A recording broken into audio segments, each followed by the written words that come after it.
welcome back to my channel. So I know I've not made a video for a really long time. Sorry about that. I just had the busiest Christmas period ever. I've had weddings, trials. I work part-time in an aesthetic clinic as well, doing beauty there, so I was working there extra hours over the Christmas period, as well as doing all my own stuff like outside of work. And I feel like I've forgotten how to make a video. I feel kind of nervous and I don't know why, but I'm just going to jump into it. I'm doing my 6-month update, even though it's ever so slightly over 6 months now, but I've been wanting to make this video since last month. Sorry if you can hear a lot of background noise. I do live on a building site at the moment since it's a new build house. They are still building houses just outside our front, which I will put in a clip of to show you how far they've gotten along. When we first moved in, there were no houses there at all. They just had the foundations in the ground. So in the 6 months they've put up the whole house and they're working on the inside and the garages and stuff now. Yeah, so that's how crazily fast these houses go up. So updates since moving in. We moved in here on the 29th of June 2019. Since then we have fully decorated the house. At least I believe it's like pretty much like completely decorated apart from a couple of things. We have all of our furniture, like the spare room. This is a spare room at the moment where we have like a pull-out double bed. We have both of our computers here, so it's like an office as well. All of our geeky stuff I kept in here just to kind of confine it to one room so the whole house isn't like completely overloaded with geeky stuff. We do have a few bits here and there, but this room is like the geeky computer, gaming, office, spare bedroom, if you know what I mean. I will be doing a full house tour at some point in the very near future. I just haven't had the time to do it yet, and I didn't want to do it over Christmas because I feel like with all the Christmas decorations up, it's not a true reflection of what the house will look like all the time. So next Christmas I'm going to do like a Christmas house tour.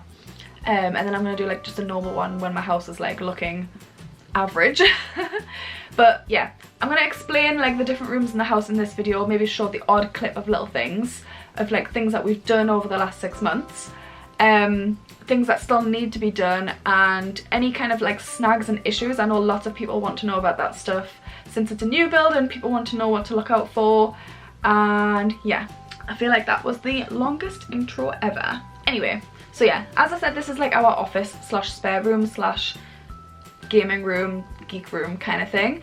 The small box room in the front of the house, that's my kind of beauty room. I did originally want to use that for work, but I like being mobile. I like that flexibility of being able to go to anyone's houses and do beauty and makeup there. I think sometimes I will have people around, but probably not. It's kind of just my room for doing makeup and playing with makeup, filming makeup videos when I finally get back into doing that. And yeah, that isn't fully decorated. It's kind of plain and bland, and I don't want it to be, but that's kind of very low on the priority list at the moment. So that's probably not going to get done. Definitely not within the next year, maybe it's next year. We have our bathrooms pretty much sorted. I would eventually in this, because we've got 2 upstairs bathrooms. We've got the ensuite that has a shower and a toilet and a sink. And then we've got the family bathroom, which is just a bath and a toilet and a sink. We'd like to have a shower, like an overhead shower above the bath at some point, and have that tiled all the way up. Again, this is like very far in the future. That's not like an issue at the moment. It's more when people, like when we have people staying over, they have to wait for us to get up to use our ensuite if they want a shower, because people don't generally want a bath in other people's houses. So yeah, that's something we'll probably want to do in the future at some point. Our bedroom is pretty much sorted. There's just one little thing we want doing. We've painted the back wall, we've put like shelves up and decorated it. The wardrobe that's in there is my old wardrobe from my old house. I want to get rid of that. There's a cupboard in that room that I would like to convert into a wardrobe, and that would free up a lot of space. But it's kind of middle priority list at the moment. Downstairs, the living room's pretty much finished. I'm really happy with how the living room looks. We've decorated the back wall, we've painted it, we've got like all the decorations and stuff that I just feel like is us and like fits in the room quite nicely. There's not really a lot of stuff that we want to do to change that room. I don't know if you heard that beep, and that's the food van that comes to feed the workers. He beeps every day when he comes at lunchtime. The kitchen, we're pretty happy with the kitchen. We've decorated, because we've got like a kitchen dining room. We've decorated the back wall in the dining room just so it didn't look so bland. We need something to put up on that wall. I don't know what. Maybe it's like a big clock or a big painting or something. I'm not sure yet. I want to kind of do something local, like from a local supplier or a local artist or something, so I'll have to have a little look into that. The biggest job that we want done next is we do want to tile the kitchen area. We want a backsplash at some point. Not something too fancy. We quite like the idea of like white tiles with black grout or grey grout. We did look into some quotes on how much people would charge to come and tile it for us, and if we provided all the materials, it would cost us £200 to get someone to do it, and that's on top of paying for all the materials and everything. So we think we're going to DIY it.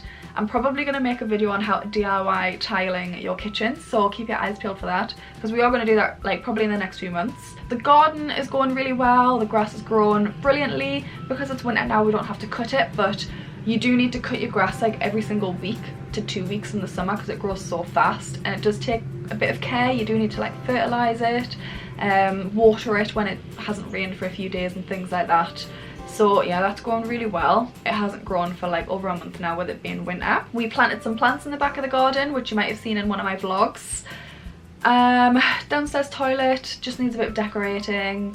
The porch is nice. The porch is pretty simple. I don't really care about the porch looking all fancy. So that's all the things that we've done so far and things we plan to do. So some of the issues we've encountered since we moved in 6 months ago. We had a few big snags and we've had a few little snags. I have made a list so that I don't forget anything, so I'm just going to go through this and tell you about it. One of the first things we noticed as like a big snag, it was about a month after we moved in. When you first move into a new build, you get given like 4 months with the builders on site and then 2 years with customer care with any issues that crop up. So you can like just email them and tell them and they'll come and fix them, which is quite handy as a new homeowner. That's probably one of the big advantages of buying a new build over like an older house, is the like the aftercare that you get and all the choices you get to make and yeah, things like that. So one of the biggest things we noticed, we moved in summer and it was a heat wave, so we didn't need to use the heating for a month, and then when we went to put the radiators on, we noticed that none of them turned on and it turned out that they weren't like plumbed in properly, so someone had to come and do that. And then when they were working, we noticed that every now and then the boiler would kind of like just dump a load of water onto the kitchen bench. The boiler's like above the kitchen bench next to the cooker for us. And I was like, what the hell's going on? It was very intermittent. It was like once a week, once every 2 weeks. And it turned out someone hadn't connected the condensate pipe. The condensate pipe is basically like waste water coming from the boiler. Like it gets rid of it every now and then when it like collects it. So we just had wastewater dumping all over our kitchen, so that was lovely. Someone came and connected that. To be honest, that was a really easy job. We could have just done that if we realised that's what it was. Like we could have just put the pipe in because that's all it was. They just needed to take the stopper off and put the pipe up into the hole. Yes, any other issues? Let's see. Mould, that's a recent issue within the last couple of months. We've noticed mould in our ensuite. This is still an ongoing issue. It has not been dealt with yet, which is terrible. I'm up their backs about it. I just emailed recently again to say that no one's come to speak to us about it or to look at it. And I understand it's been Christmas, but mould is like quite a bad issue. Like it can make you ill. You can get, like I've got asthma, so it will affect my breathing when it gets bad. Yes, so this is still an ongoing issue. One thing I will say about the builders is that they're very slow at responding to issues, but they do get them done. You kind of need to be a bit like, you need to be a bit annoying with them for them to sort it. So yeah, we have had mould in the ensuite. We've not had it anywhere else. I have a feeling it's something to do with the fan, because I feel like the fan isn't strong enough, like the extractor fan, to take stuff out. To take all the steam and the air out, but I'm not entirely sure. Someone's gonna have to come around and like investigate it. I'm not gonna let them just clean it, because cleaning it means it'll just come back again and not like get to the root of the issue. So that was a problem that hasn't been dealt with yet. We had random like holes as well when we moved in, so we noticed like the electric box is in the porch and we noticed there was like a big hole in the wall there. And then above the kitchen cupboards we've got a carbon monoxide thing, alarm, that's the word. And just below it, I'd never noticed it until I got up there like several months later to like clean on top of the cupboards, because I thought it was going to get dusty.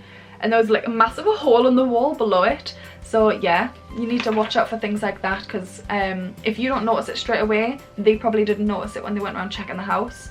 So just have a really good look around, have a look on top of your kitchen cupboards, have a look down all the nooks and crannies and the corners and everything. Another thing that happens, like this isn't like an issue, it's just something that happens with new builds, is you do get cracks in the walls and the ceilings.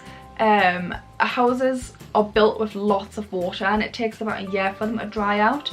and during that, yeah, the drying out process causes the walls to shrink and move, and the wooden beams and the foundations and everything to move, so you do get cracks. We had quite a big crack above our stairs, like just on the corner, which has just recently been fixed. Someone needs to come back and paint it, but they've just plastered and fixed all that up. Oh, we had a toilet leak, which was so random. Basically, we have 3 toilets in this house, which is quite excessive. We don't need 3 toilets. So I only ever really use the downstairs toilet when I'm downstairs, and then the ensuite if I'm in bed at night. I use the ensuite toilet, or when I get up in the morning. We never use this family bathroom, like, ever. I very rarely have a bath. I have showers most of the time.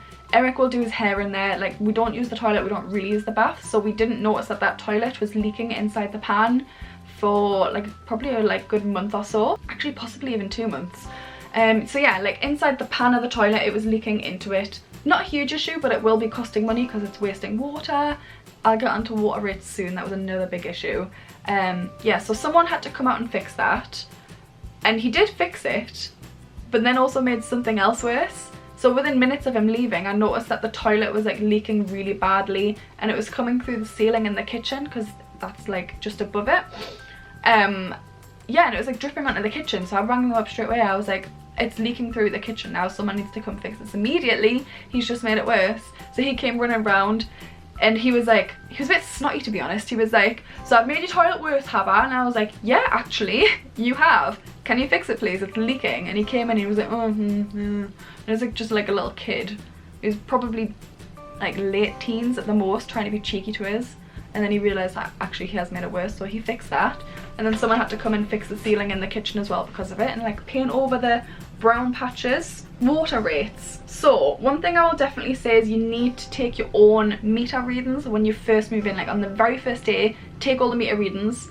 They will tell you that they'll take them and send them off for you to the providers, like the utility providers. We trusted them to do that, and I would definitely say you shouldn't trust them. Some lorries going past. Don't trust them to do the meter readings, because all of ours that were sent over were incorrect, and we only realised this until in the UK, like bills normally get done in quarters, so every quarter of a year. So it wasn't until the end of that quarter that we got sent a hefty bill of £2,000 for our water rates. And if you pay bills already, you will know that that is ridiculous. Like, that is insane. Before that we were paying £25 a month, and it went up to £2,000, which would mean our like monthly bill was going to be like, I don't know, like £400 or something, 300, I can't remember. Not good at maths. But yeah, so I got in touch with them, and they basically they asked me to check the meter reading again because it had been several weeks since they took it to curate the bill. And they said that, well, you're not using an excessive amount within the last few weeks. Like, this definitely is not right. I think what's happened, this is the lady speaking. She thought that the builders just hadn't given them a correct meter reading, and we were basically paying for all of their water usage as well. So she was so lovely about it. Northumbrian Water, thank you. They completely like wiped that bill and just started it again from £25 a month, and they said they'll go off the next usage. But she doesn't think it'll change, to be honest, because there's only 2 of us that live in this house. We're quite good with water. Like, we don't use a silly amount. We're quite like eco-friendly, I like to think. So yeah, you need to watch for stuff like that. Make sure you take your own meter readings, really important. Other issues, these aren't necessarily like snags, these are just issues that we noticed since moving in, so it's something to watch out for if you're moving into a new build. Your postcode and everything won't show up on maps for a while. You'll pretty much be non-existent. So that can be an issue with like deliveries, or like if you need to get a taxi anywhere, or if you're changing your address with your bank. Or like when you're just generally changing your address with all your bills and everything, they might not be able to find your address, so you'll have a bit of like, I don't know, a bit of an issue there. Not too bad, it's not too bad. People understand because there's so many new builds now, like people aren't that bothered. Bins we had an issue with. We paid for a garden waste bin because obviously we have grass and such, and then for like several months they just didn't come to collect it because they didn't realise, I don't know, like the bin men basically didn't have us on their map, even though we were like, I don't know how to describe it, we were like set up for it and everything, but they just didn't have us on their route. And it took a lot of back and forth of complaining, but we got there eventually, and we have had our bin collected and we had a refund. TV aerial, We live right next to the airport, like genuinely, like we could walk to the airport if we wanted to. That has affected our TV aerial, so that's things that we have to consider. Like you need to look at your location and things that you might need to adapt. So we need to get something to go over the top of our aerial to stop things like bouncing off it and affecting. And basically the TV goes off every time an aeroplane goes overhead, which is very often because we are literally right next to the airport. So another thing I could talk about is like utility bills. Like they transfer quite easily. Me and Eric went from living with family, so we didn't have any like bills to transfer. We just went straight into setting up brand new accounts, so that was really easy. But it's really easy to change your bills and stuff online anyway. You just change your address and get in touch with them and things like that. Council tax, you need to set up as soon as you move in. You need to let them know that you're living there so that you can pay your council tax. In the UK, that's something that you pay, like it goes to your local authority and it pays for like the fire service, police service, schools, education, churches, things like that. So that took, because it's a new build, it took over 6 weeks for them to set it up. So you need to bear that in mind, that you might have to pay like a double bill. You might have to pay like 2 months in one, depending on how long it takes for them to set it up. Yes, that's another thing. I should probably talk about some positives about buying a new build. It has been quite a positive experience. I will buy another new build in the future. You just need to make sure you don't let them walk all over you when you've got issues. If you are someone who isn't very like forward and like good at complaining, maybe get someone to do it on your behalf, because they do kind of take the piss a little bit. Not often purposefully, like they have got a lot of work on their hands. They're building lots of houses. They've got lots of people to deal with. Like there's a lot of people living here now. So yeah, just kind of like be very forward, just be like, this isn't right, I want this fixing. But that's a good thing. You do get your 2 years of things being fixed. You get your 10-year NHBC warranty. They're normally really easy to contact. You just email them or ring them. It's just the communication issue like with them. So like the customer care don't always communicate properly with the builders, or the builders don't always communicate properly with each other. So you just need to make sure you take notes, write everything down, keep records, and be like, no, I definitely said this was an issue. At this date, it needs to be fixed. Blah, blah, blah, blah. You know what I mean. I think that is everything. We've been living here 6 months. It's been lovely. The builders are nice people. Like they love the dogs. They come in and give the dogs cuddles and kisses whenever they're doing work. It's not really that noisy, honestly. Like we live next to an airport, so the airplanes are noisier than anything else. The builders are only really working between like 8 o'clock in the morning till 4 o'clock, so normally we're out all day anyway, so we don't hear them. It is messy. I would say definitely just don't bother washing your car for a few months, because it's just going to keep getting dirty from all the dust and everything flying around from the building. Your windows, we haven't bothered having the windows or anything clean since we moved in. We're going to wait until they finish these houses in front of us, because we're just constantly getting dust and everything blowing all over the house. So we're going to get the full house like a proper clean, like windows, doors, cars cleaned, patio, like we're going to clean like the patio and the driveway like with a, what's it called? Jet wash at some point, because they are filthy from all the mud and everything. But again, there's no point doing it until they're finished, because it's just going to get immediately dirty again. We have hosted a few times, which has been lovely. We have had parties where people come around. People like the house. It's a nice size. So we have the Cherry, which is by Bellway, and you might think it looks really small, but once you're in it and you've got all your furniture in it, it's actually a really nice size. There's only 2 of us and 2 dogs, and we could definitely like have kids in here or something. So yeah, definitely a really nice size, good for hosting. The big patio doors are lovely for in the summer, so if we want to have barbecues and such, which we've had family around for barbecues, that'll be lovely next year when it gets sunnier again. And yeah, so I think I'll probably do another update video after a year of living here, see if anything else has changed. And I will definitely be getting on to doing a full house tour at some point. I promise that will get done over the next couple of months. If you have any other video ideas that you want to know about, please let me know in the comments down below. I'll try my best to get them done. If you don't follow me on Instagram, I update that very regularly. I do a lot of Insta stories as well. I do things like about cleaning and things I'm doing around the house and decorating and just general life stuff. So I will leave a link to that down below. It's at Bex Vlogs, BECX_BLOGS. Go and give that a follow. And yeah, it's been nice because a lot of you have come from my videos over there and then messaged me about like houses and asking for advice and stuff, and I'm always more than happy to talk to people about that. So yeah, feel free to message me over on there. I hopefully, like, sometimes it goes into like a little different filter if I don't follow you or anything, so I might not see it for a while, but I do check it eventually. So I will message you back and help you on there if you would like it. Hope you liked this video. If you did, don't forget to leave a like down below, subscribe to see more videos like this, there will be more, and I will see you in the next one. Bye!